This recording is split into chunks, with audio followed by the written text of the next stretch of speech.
राज्य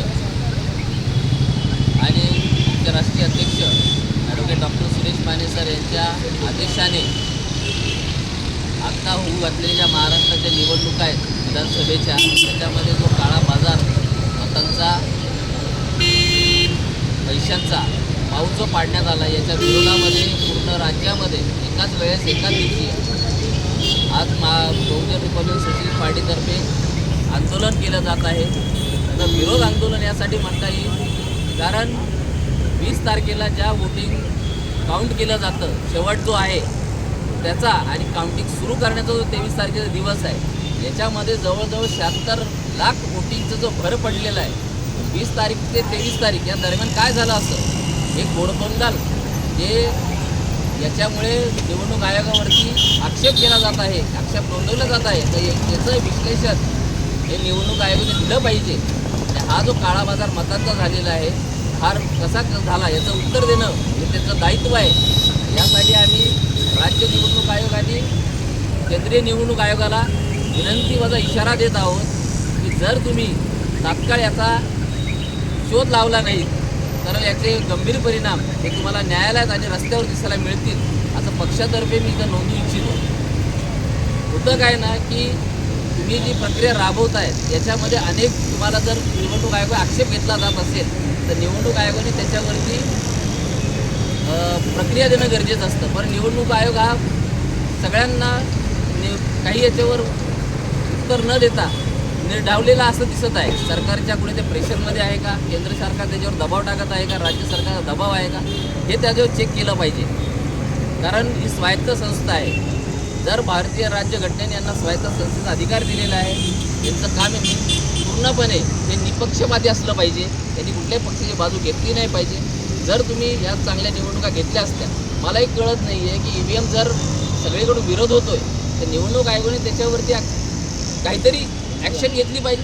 तुम्ही याचा कायदा बनवता, आम्हाला सांगता EVMमध्ये घोटाळा होऊ शकत नाही. जर घोटाळा होऊ शकत नाही तर मग EVM टॅम्परिंग करण्याचा जो प्रकार आहे, जो आमचे काही इंजिनियर्स ते करू इच्छितात, तर तुम्ही त्याच्यावर देशद्रोहाचा खटला का दाखल करता? मग का तुम्ही त्याला कायद्याने बंदी आणली? मग तुम्ही त्याच्यात असं स्पष्ट दिसत आहे की निवडणूक आयोग हे फक्त दाखवायच्या भूमिकेत आहे, म्हणजे मी मारल्यासारखं करेल, तुम्ही रडल्यासारखं करा.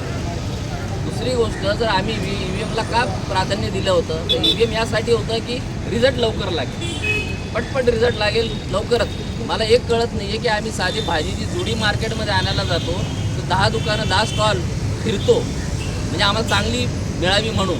की साधी भाजीची जुडी आणायची म्हटली तर आम्ही इतके 10 दुकानं 10 स्टॉल फिरत असू तर आम्हाला यात आमचं भवितव्य ज्यांच्या हातात द्यायचं ते सरकार बनवण्यासाठी आम्ही 10 दिवस वाट नाही बघू शकत. आणि जर तुमचा हेतू जर होता की तुमचा लवकर रिझल्ट लागला पाहिजे म्हणून तुम्ही EVMची स्थापना केली किंवा EVMला प्रोत्साहित केलं, तर मला एक सांगा, आत्ता निवडणुकीमध्ये 10-12 दिवस झाल्याच्या नंतर तुम्हाला पूर्ण मॅन्डेट मिळाल्याच्या नंतर तुम्ही सरकार स्थापन करायला 10-12 दिवस का लावले?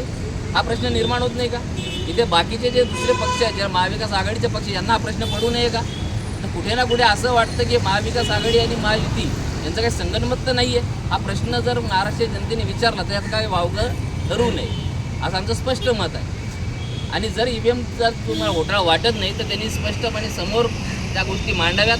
याच्यात जर रिलायन्स मस्क नावाचा जो इतका मोठा उद्योगपती आहे तो म्हणतो की याच्यात काही ना काही टेम्परिंग होऊ शकतो, जर टेम्परिंग होऊ शकते तर तुम्ही त्याचं ॲक्सेप्ट करा.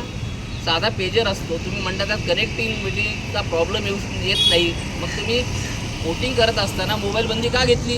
याचं कारण देणार आहे का निवडणूक आयोग? कारण याच्या अगोदर आम्ही मोबाईल घेऊन जातो, जर ठप्पे मारले तरी आम्हाला काही प्रॉब्लेम येत नव्हता त्याच्यामध्ये.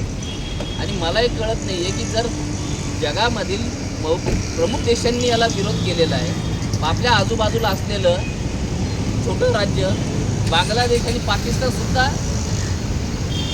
बॅलेट पेपरने निवडणूक घेत असेल तर आम्ही आमची कुठली अशी आधुनिकता आली आहे भारतामध्ये की जेणेकरून आम्हाला थोडंही चेन पडत नाही आहे? तर याचं उत्तर लवकरात लवकर निवडणूक आयोगाने द्यावं अशी आमची या धरणे आंदोलनाच्या माध्यमातून जिल्हाधिकारी कार्यालयाला, केंद्र सरकारला आणि महामहिम राष्ट्रपतींना हे निवेदन बघा. आम्ही आजच्या या मेमोरेंडमच्यानुसार आम्ही त्यांना विनंती करू इच्छितो की राष्ट्रपतींनी याच्यामध्ये हस्तक्षेप करावा, जो तुमचा सर्वोच्च अधिकार आहे. तो वापरावा आणि याचा जाब हा सरकारला निवडणूक आयोगाला विचारावा अशी या मेमोरंडमच्या माध्यमातून, या निवेदनाच्या माध्यमातून आम्ही ठाणा आणि महाराष्ट्रातील अनेक ठाणा आणि महाराष्ट्रातील अनेक जिल्ह्यांमधून आम्ही हे निवेदन आज सादर करत आहोत. त्यासाठी आम्ही डॉक्टर सुरेश माने सर यांचे आभार मानतो की यांनी हा प्रश्न लावून धरलेला आहे. आज निवडणुका संपल्यानंतर बहुजन रिपब्लिकन सोशलिस्ट पार्टी आणि advocate doctor Suresh Mane sir हे एकमेव नेतृत्व आहे की जे आज निवडणुका झाल्या सरकार बसल्या त्यांनी हे आंदोलन हातात घेतलेलं आहे. म्हणजे आम्ही समाजासाठी, राज्यासाठी आणि देशासाठी काम करणारे लोक आहोत, भारतीय संविधानाला मांडणारे लोक आहोत.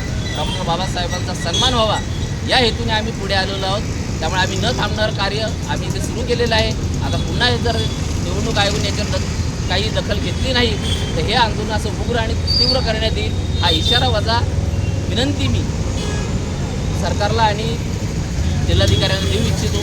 धन्यवाद. जय भीम, जय भारत, गुजरात.